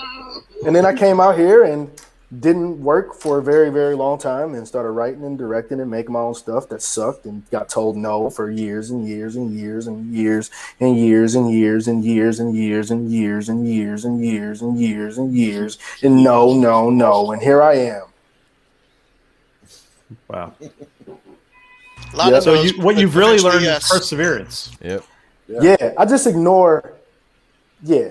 I'm just doing it. Jay, you do have to listen. Not a lot of people know this, but I'm a psychologist. I used to work in personal development, and I'm really impressed with your Better You University. You want to tell us about that? Do Better University, yeah. That's well, you can't see, but I have my clothing line that's over here. But I started Do Better University because if you guys follow me, you know I always hashtag Do Better because I've realized I can't get you guys or you can't get me or we can't get they to think like we think, right? But I can maybe get you to do a little bit better, right? So if whatever your personal best is, you don't got to do what I want you to do, but you do better. So over the past year, when all the stuff was happening and, you know, our eyes were being open to a lot of stuff last year during the pandemic, that we had to sit down and we couldn't ignore it, right? When George Floyd was murdered, you couldn't walk away. You couldn't ignore it. And I've been talking about these sort of things for years. And on one of my IG lives, I talk about the pendulum. I always talk about a pendulum. And I say, be careful not to push the pendulum because when it comes back your way, you're going to be wondering how no one stopped it, right? So whatever, going back to this episode idea, right? Majority rules. Whatever's bad right now, we're all going to jump on the bandwagon. No, right? Cut back to when that thing swings back this way, it might be we don't like white dudes in tank tops with beards. We don't like women who snort.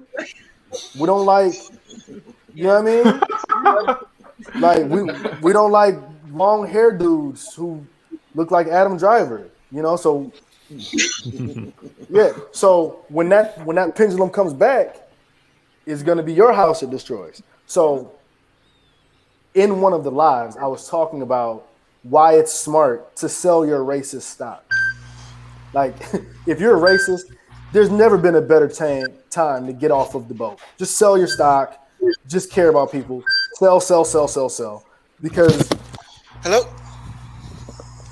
Jack, we can still hear Let me you. mute Jack. Yes, thank you. Jack. And Jay froze again. Sorry, Jay, Oh, you're frozen. He said bad internet, remember? Yep. He'll be back in a few seconds. and I'm back. Yeah, that was a few seconds. Am I back? Yeah, you're back. So, point is, during one of my lives, a buddy of mine, he goes, "Man, take us to school. You teaching." I was like, "Do Better University." And I said, "You know what? I'm gonna start this as a real thing." So I started a school called Do Better University. I've graduated 2 classes, about 25 people. Got a clothing line. Tuition is $1. I got scholarships available for my next go around if people want to join. But yeah, Wow. DBU, boom, do better. Right on. Nice. Wow. That's like what I What is say. your- Be better, not bitter. A letter changes everything. Oh, do better, not be better, but not bitter. I like that. There you go. Ooh, I like that. Be better. When is not your bitter. next class opening up, Jay?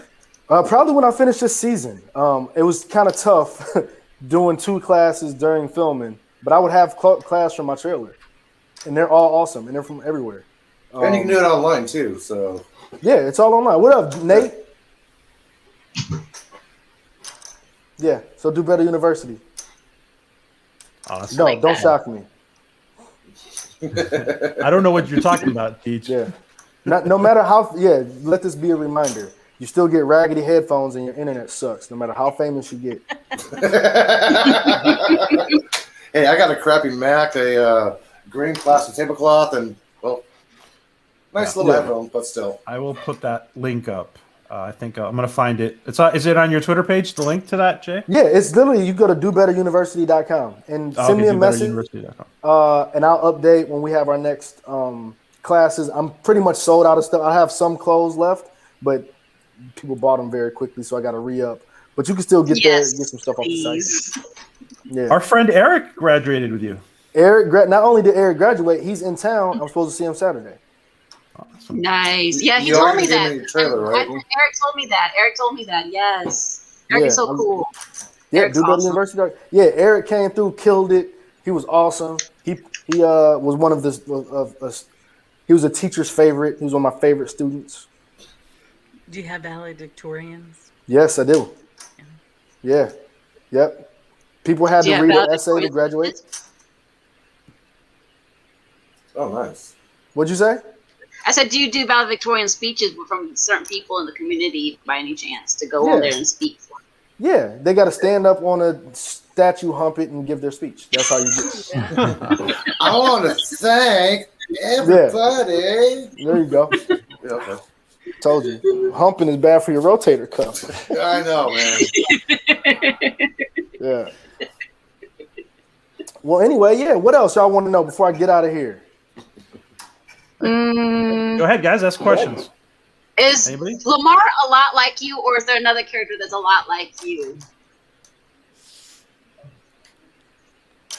If you weren't LaMARR, who might you be? I think LaMARR would be a captain.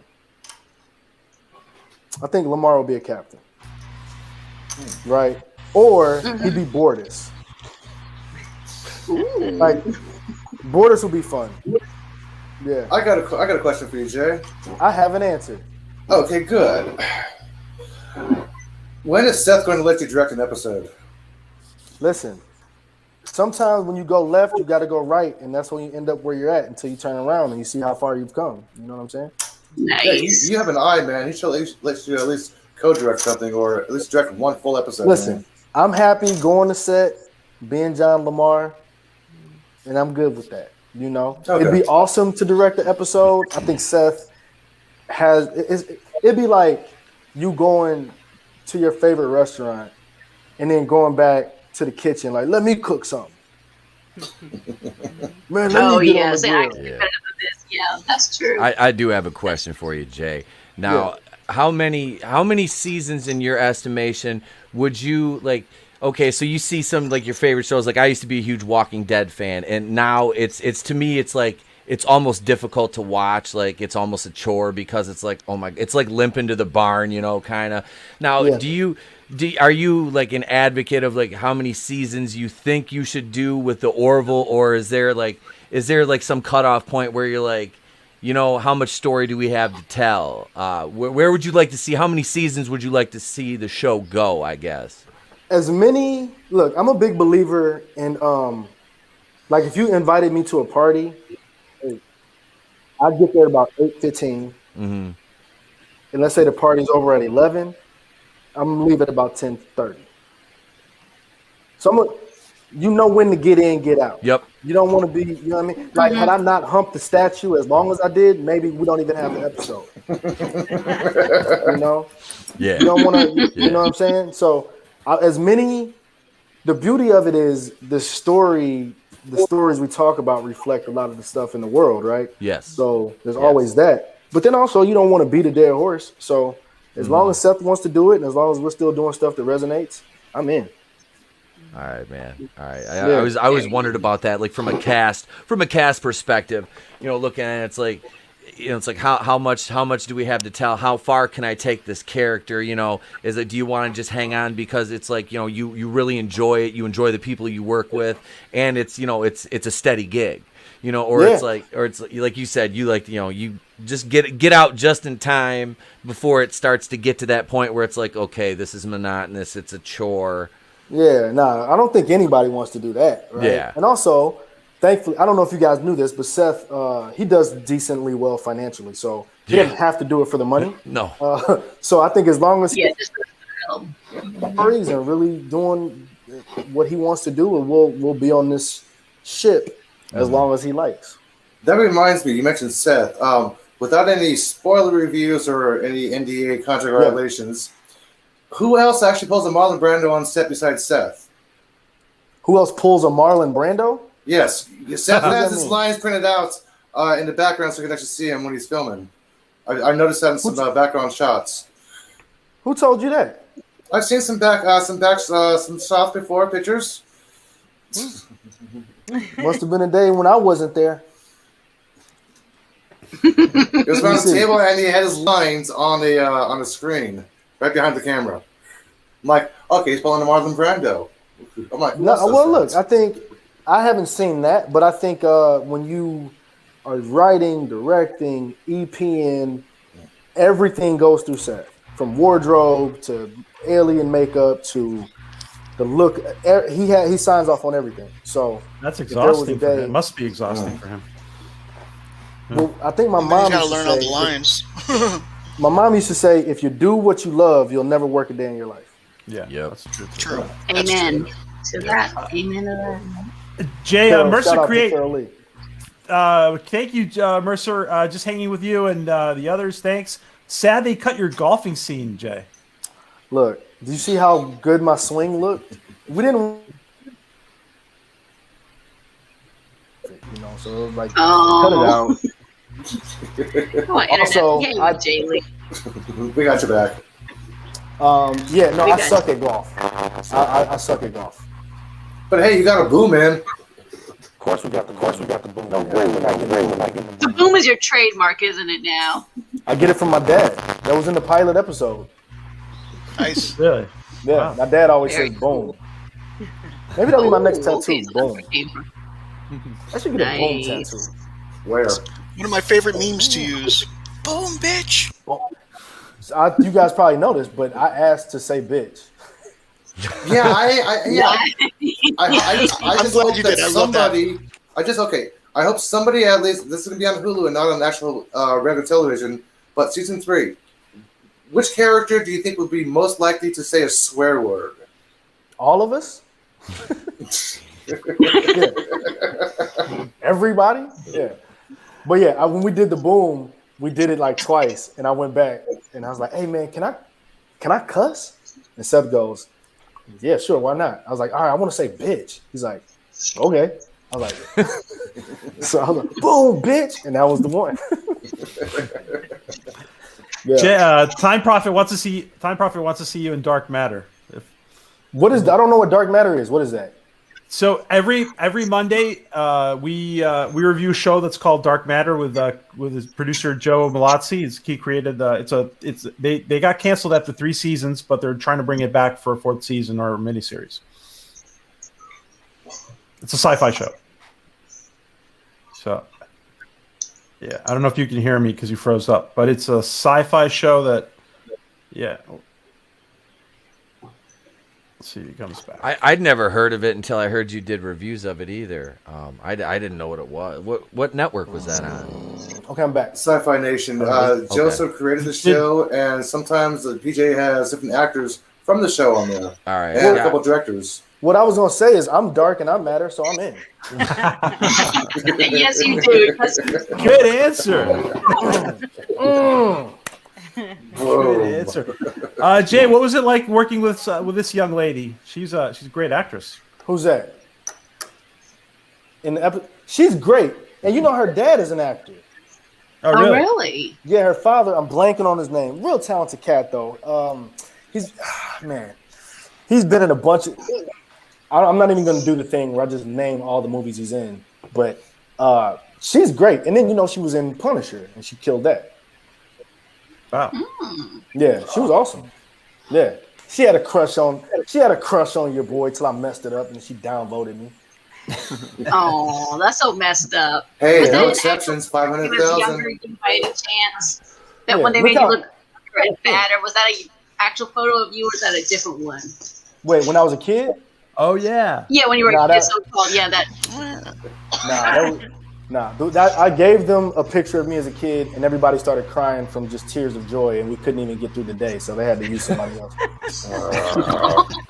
It was just everybody was like, and it was bad. I did notice a continuity error in the end scene when everybody's on the bridge trying to get LaMARR all the upvotes. Yeah, there's a continuity error. If you actually look at the beginning of the scene, you see them talking about Chuckles and the War Hero about a minute and a half before they even discuss Chuckles and the War Hero. You got to bring that up with Tom. Tom sucks. Tom is the worst. I hate this show. It's so dumb. Yeah, Tom is. Thank you to Tom because he's been. I don't know how he does it.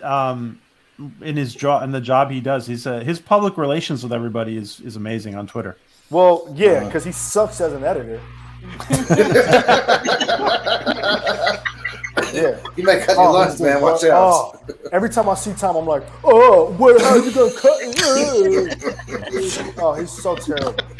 I hate. How many feet am I on the floor this year? 2 feet, 3 feet? Come on. Yeah, Tom is great. Look at that dog. Oh, that was fun. Chuckles. That's Chuckles, right? Yeah. That was fun. So whose dog was that? That was Stunt Dog. They brought the dog in, and I had a great time. Okay. I almost stole that dog along with the shirt. Did you have any dog treats in your pockets? In my trailer. Yeah. I know, right? Fake J. Lee bit when Mercer promoted you in the shuttle. Yeah, that was fun. I did have dog treats in my pocket. Okay. Yeah. Nice. Well, look, y'all, I got to bounce. I got stuff to do, but I wanted to tap in and just tell you guys I appreciate you guys. Oh, thank you. Appreciate you too. Thank you for showing up, dude. Thank you, Lee. Very nice. It's such an honor to have Yeah, you. You're always welcome back. And are you having fun filming season 3? I am. When I tell you this season, I don't want to guarantee, but I'm going to guarantee that you guys will love it. It's the best season yet. It's been fun. There's some episodes that are extremely hysterical, extremely heartfelt. I think we're just, and visually, you're going to see the work that everybody behind the scenes has done, from Tom to Brandon, of course, Seth. But it's just what we're putting out. I don't think there are a lot of things like it. So that's why it's taking a little bit longer, because Seth really wants it to be great. We want it to be great. So hopefully it's worth the wait, but I'm looking forward to it. And hope you guys dig it. Oh, we've been waiting forever, man. Of course we will. Thanks for stopping by, Jay, man. It was an For honor sure, to have absolutely. you. Right on. Thank you guys. And I'll be around. I appreciate all of y'all and all the big booms. Boom, Big dude. boom to Thanks you for having too. us. Thanks, It was- Haley. It was very Thanks, nice Jay. meeting you, Jay Lee. Well, that was pretty cool. That was fun. Awesome. Yeah. That was awesome. Wasn't that special? Oh, nice church, awesome. nice church lady reference, Elihu. I got that. I got that one. I'm of a certain age. I picked that one up. I'm picking up what you're laying down. Yes, we are old. Well, we all got that except for Tim, maybe. Oh, yeah. I missed it. Huh? What? What a Raylo. Thank you so much for being here, Jay. It was awesome to have you. We got to ask him a whole bunch of questions. That was great. Wow. Very special. That was That awesome. was fun. Yes, definitely. Yeah. What did you guys? Like, Go ahead. Sorry. I was just gonna say, I can kind of see like himself, his personality into his character or whatever. Like Yeah. Oh yeah. yeah. Yep.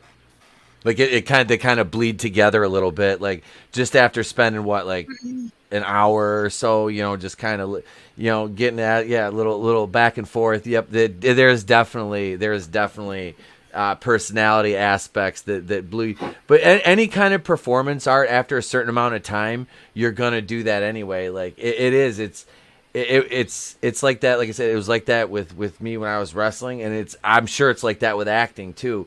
Because you're somebody else, but you're always yourself, and subconsciously things are gonna come through.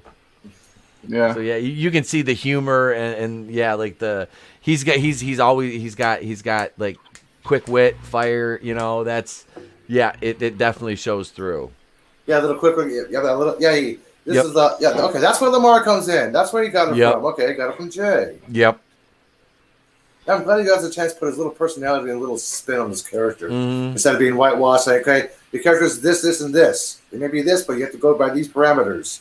Yep. Like, I'm glad Seth is open to that. Yeah, it seems like the constraints on his creative freedoms and liberties are there a little bit to where he can like you said, he can make it and kind of make it his own while working with what the material's given. Yeah, some great. You did some great imitations there, by the way. Yeah. Oh yeah, it really good. Somebody that close to Seth, I have to throw that out there. I've been literally doing those impressions since 1999 when Family Guy first premiered when I was a teenager. Yeah. I was like, yeah, I got to do some Family Guy impressions for a guy that knows Seth MacFarlane like that. That just And who was on Family Guy? Yeah, and was on Family Guy and American Dad, two shows I love. Yeah. So this wasn't. He told us this is not Jay. This is not a picture. This is Jay. This is not Jay. Yep. That is not himself. No, I actually thought it was a picture of him. I'm glad he cleared that up, though. 9.3 million downvotes. Damn. Let's see. Just getting back to the episode, where would you guys rate? All right, where would you guys rate this among all the Orville episodes? Would you rate this episode in the top 10%? Let me start at the top. Alicia, would this be one of your favorite episodes, or is it somewhere else? Definitely, it's near the top for sure. What about ETEP? Yes, because of its relevance right now with everything, the climate and social media. Well, just the climate overall, but it's so relevant in the zeitgeist.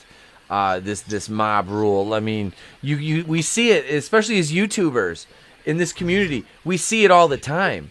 We see people getting canceled for ridiculous things, and that's basically what this was. It's a commentary on our modern society. That's the way I look at it. It's an allegory, and it's a smart one. And it's what year did this episode come out? Is this This is about 3 years ago now. And look, now we're looking at it going like, wow, this was ahead of the curve, because it wasn't in the forefront then like it is now. I mean, it was there, but it was just not as prevalent. We didn't see it and hear it every day like we do now, and there's like roving mobs of weirdos on Twitter, which is funny because Twitter represents such a small overall percentage of the populace, and we take Twitter like it's gospel. Not we, but the entertainment kind of sphere. Like that's gospel, like Twitter, and you could have, a couple thousand people on Twitter when there's, how many hundreds of millions of people in the U.S., but it's like, oh, well, they have a loud voice because they're on Twitter. And it's like, well, a lot of normal people, if you're not in the game that we do or something that really requires Twitter, a lot of normal people don't use Twitter. It's not relevant in their lives. They're still on Facebook or Instagram. Twitter is a tough nut to crack. It really is. If you're just starting to get into it, like I had 5 different Twitter accounts before the one I have now, and I just nuked them all because I was like, I don't even know what I'm doing here, And it took me a while to figure out like this is actually for what we do. This is relevant. This is a useful thing. But yeah, this episode is, like I said, it's more relevant now than it was probably when it came out. Sure. Yep. Jack, what about you? Where does this rate among other episodes of the Orville for you? About top 5, I would say. As I mean, Ita, he laid it out pretty much the same. I would just be repeating what he said. But yeah, definitely top 5. It's relevance. It's funny, and yeah, as I said, like it's realistic. Tim, what about you? Yeah, definitely top 10. It's definitely top tier because it is like so reflective, and it's to be honest, it's kind of scary, and based on like the past events. Oh well, didn't something happen to you too with your YouTube channel? Oh, well, yeah, mine got like mine was shut down for like a couple months, like 2 months, well, like 3 months off and on. But yeah, I did like a reaction video to like a Justice League trailer, and I kept doing them, and then they would shut my channel down. I was like, all right, why are they shutting my channel down? And then I would submit a appeal every 2 weeks or whatever when they allowed me to, and then they finally let me back. How I got back was I contacted Google and told them the situation, and then my account was back within 24 hours. So like, I still don't really understand the full thing because I read all the guidelines and they only give you a limited amount of words you can put in your appeal and all that. And so I was just like confused. I don't know if it was a person that was like doing it to my channel or not. Like I don't get like real controversial on my channel. So yeah. But yeah, this episode or whatever, it was scary because it is like relevant today. It was like almost predicting like the future, and the last episode was to me was more like this one was a lot more serious. I felt like in the tone compared to the last one. The last one was a lot more fun overall. Like they had a nicer blend of fun and drama to it, and seeing things from a different perspective. This one was very on point as far as like what's going on today. But yeah, I mean, it was a good episode. What about you, Elihu? Where does it rate for you among other Orville episodes? It rates some kind of high up there because spoiler, I like the way Seth actually addressed at the last 10 seconds of the episode. It's like you have the majority here, the majority of people are talking, but what she did, she turned off the television. One person can make a difference. That's what I got out of the whole entire episode, last 10 seconds. Boom. Walked away from it. Basically, she started a movement. I like that, how he incorporated that into the episode. Hey, that's my wallpaper. That's my background, man. What the hell? That was a good way to And what about you, Maria? Where does it rate among other Orville episodes for you? Isaac ain't here, so... Actually, the same. It is one of my top favorites on that too because of its importance. I'll change. And you're right. It is Twitter is a monster, and it kind of reminded me of that because like I can put something really important up or something that I think is incredibly funny, but you get nothing, and then somebody can put "I'm tired" and that's it, and all of a sudden like, and I'm like, what the heck? So people are so. Like, I'm still new to Twitter, but I'm still learning how to communicate, and you almost have to speak Twitter language in order to get anywhere. And I'm not looking for popularity, so much like I mean it's important to get a lot of people, to like you or to follow you. I guess that's what it's called. Sorry. But I don't want to have to play that game. Because I want to be like her at the end. She decides I'm not playing this game. I want to be myself and not have to be all these things just to get people to follow me. I want to be followed because I'm genuine and stuff. And people are afraid of that, I think. And so my popularity again might grow from my channel slowly, but that's okay because I know the people that'll be there will be genuine. And this episode kind of reminded me of that too. Just like you said, the last few seconds of it was a huge, that little tiny thing where she decided not to click on that button. It was so powerful, that little moment. And so it just made me think, you know what?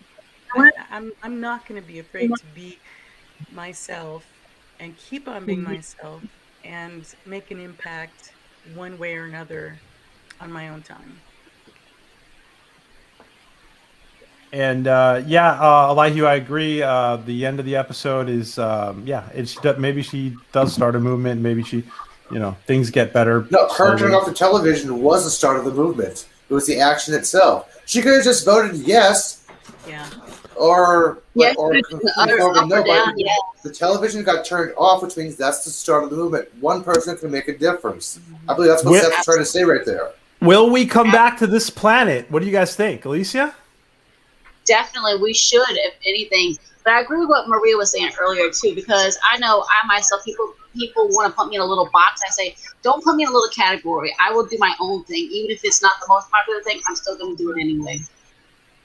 It's hard, but it is. But I do it. I'm strong enough to say, you know what? If you don't like me, screw it. Either you like me or you don't. There's no in between. Yeah, well said. Anybody else think they might bring us back to this planet in season 3 or 4 or 5? Well, that might depend because they never clarified if their legal system is for the planetary-wide system or one continent or one country. Yep. If it's for the planetary system, then that might be a problem with joining the Union. But if it's one country, a continent like it is here on planet Earth, where we have multiple governments, it might be difficult for a planetary union to actually exist with that. So, they need to clarify that if they're going to revisit the planet. Gotcha. Well, guys, this was it was a real treat to have John with us. I'm gonna ask each of you to final comment for the episode. And Alicia, I'm gonna start with you. Final comments for this episode. Don't be afraid to speak up, even if you don't understand what's going on. I mean, just like Eli was saying, Maria saying, you know what? Even if you have to be the one to turn off the TV or do something, even if it means walking away from the social media and leave it alone, do it. I mean, don't be afraid to be your own person and stand up for those that have no voice. Let them learn that they can have a voice too, and that can help them get their voice back too. Gotcha. Etep?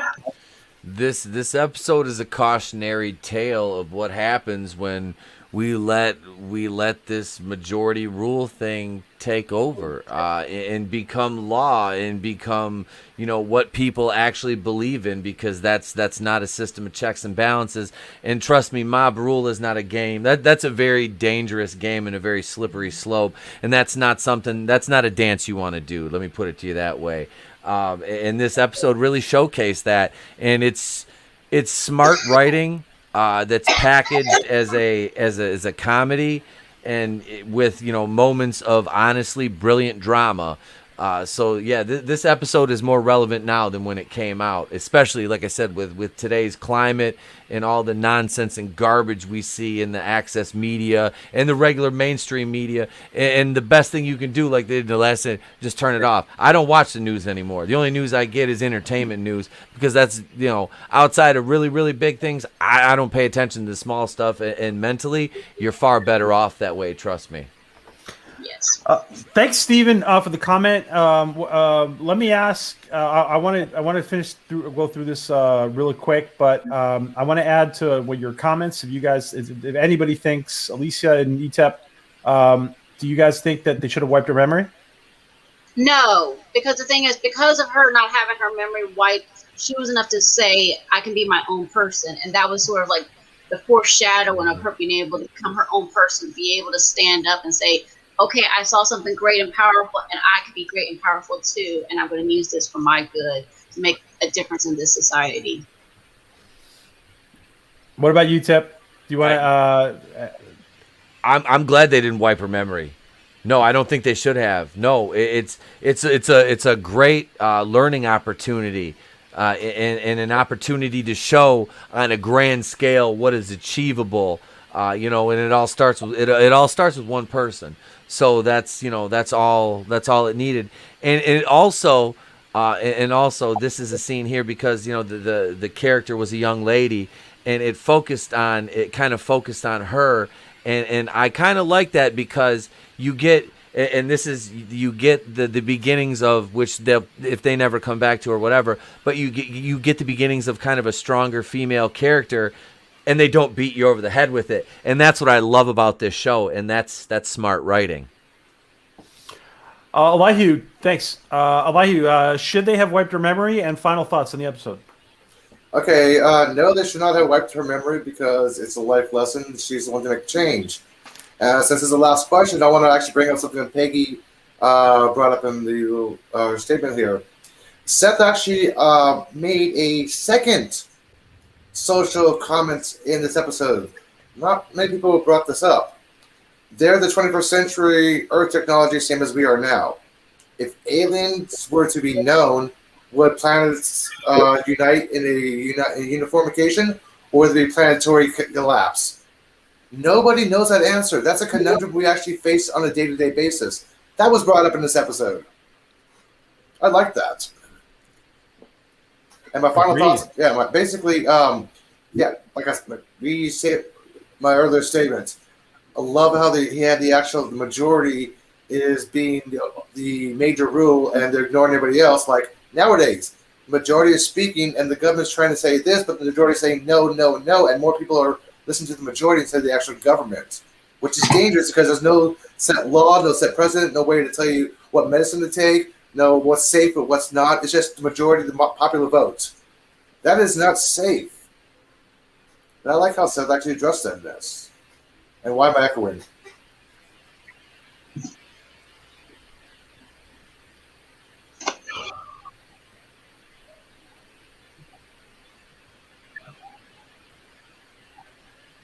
I'm done talking. My bad. I was muted. Tim, final thoughts on the episode? I'm not E-Tap. I do shut up sometimes. Yeah, my bad. And should they have wiped her memory, Tim? No, because if they wipe her memory, then I feel like there's not going to be change. She's going to be the advocate to maybe she becomes someone important and impacts that world.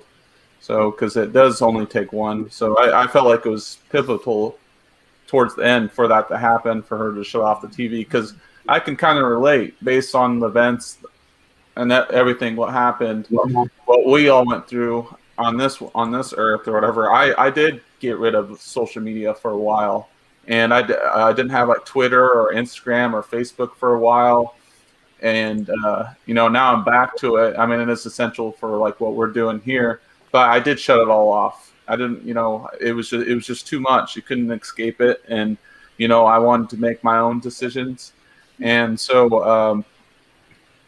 Did I answer the question? Sorry.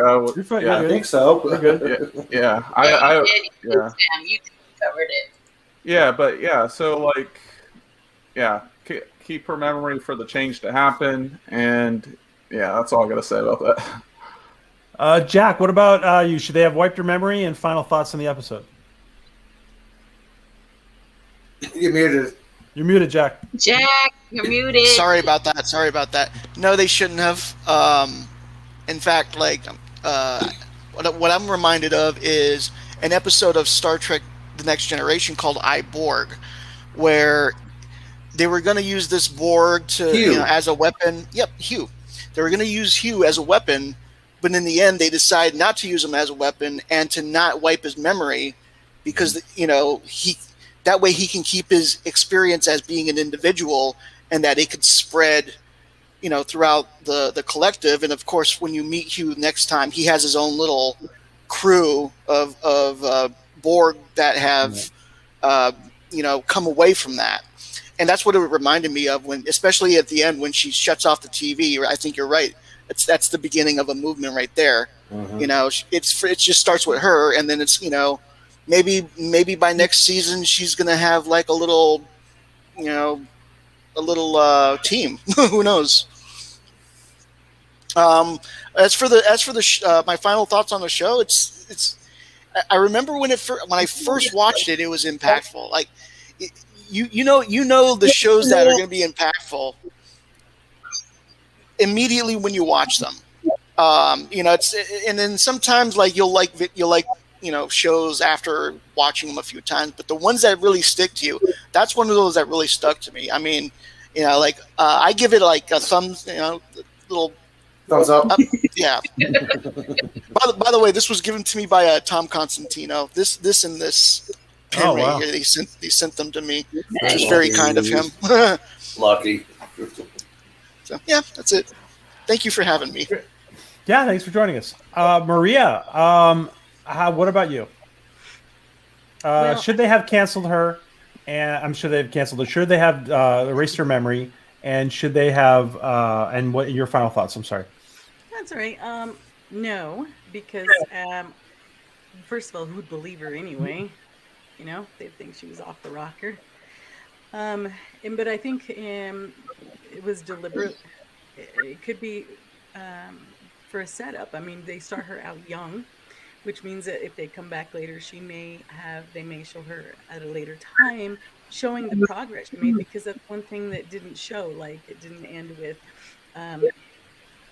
I would have liked to see how many people changed and started to feel the same way, but it didn't. It just was with only her. So I think that maybe it might be, hopefully, something that can grow later. So, but yeah, nobody would believe her anyway.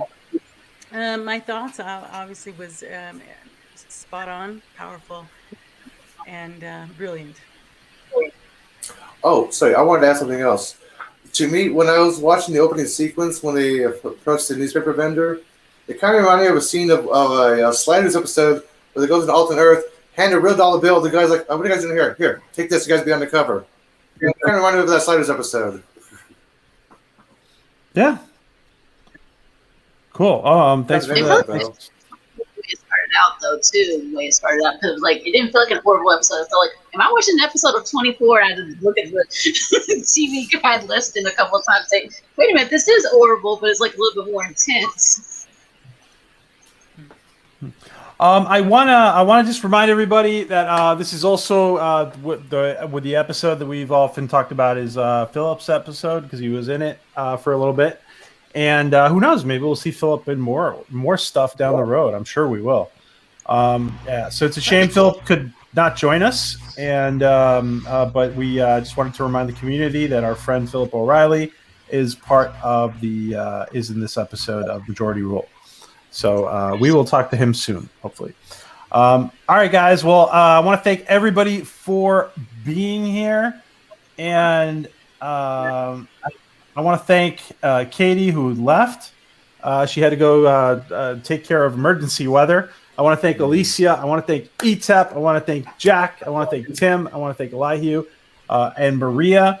And of course, we want to thank Jay for dropping in. What a surprise. That was wonderful. We wish you, Jay, a lot of luck filming the rest of season 3.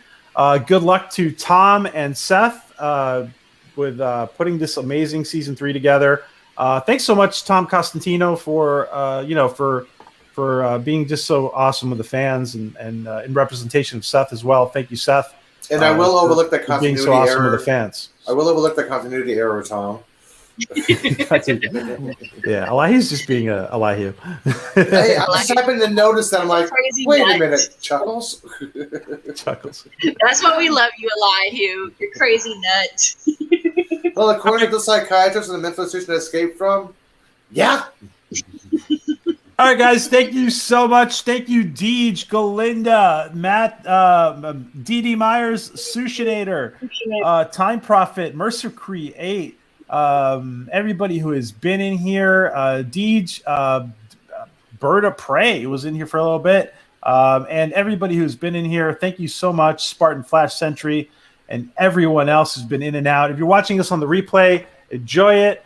And you guys will have a safe week. We will be back next week with episode 8. And don't forget, Monday, Dark Matter Monday with Joe Malazzi. We are in season 3. Take care, guys. Dance time. Come on. Hi, Delusion.